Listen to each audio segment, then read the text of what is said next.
T'es-tu déjà demandé pourquoi l'océan est salé? Bonjour à vous, je m'appelle Horis, et aujourd'hui, nous allons découvrir ensemble pourquoi l'eau de mer est salée. L'eau recouvre la majeure partie de notre planète, et presque toute cette eau est de l'eau salée que l'on trouve dans l'océan.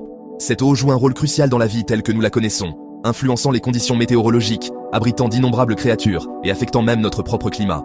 Le sel de l'océan n'apparaît pas par magie. Il provient de la terre, transporté par les rivières et les ruisseaux lors de leur long voyage vers la mer. Imagine la pluie qui tombe sur le flanc d'une montagne. En dévalant la pente, les gouttes de pluie érodent les roches et les brisent en minuscules particules. Ces particules, y compris les minéraux et les sels, sont ensuite emportés par l'eau. Mais les rivières ne sont pas la seule source de sel dans l'océan.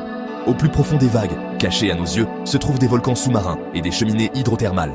Ces cheminées crachent de l'eau chaude et riche en minéraux, ce qui contribue à la salinité de l'océan. Pendant des millions d'années, ces processus ont lentement mais sûrement augmenté la teneur en sel de l'océan. Imagine une rivière, comme un tapis roulant, transportant les sels dissous de la terre vers l'océan. Lorsque les rivières se jettent dans la mer, elles y déposent ces sels, augmentant progressivement la salinité de l'océan.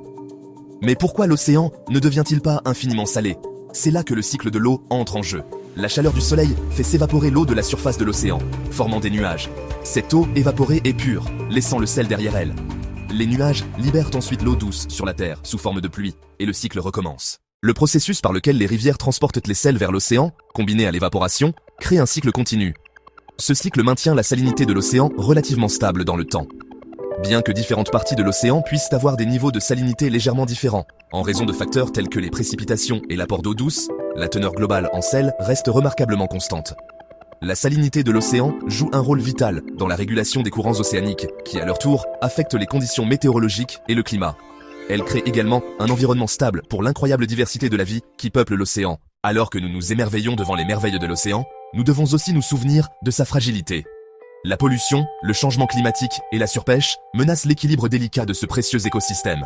Nous avons la responsabilité de protéger nos océans afin que les générations futures puissent elles aussi connaître l'émerveillement d'une brise marine salée et de la vie qu'elle soutient. Je vous dis à très vite pour de nouvelles vidéos intéressantes. Horis vous salue.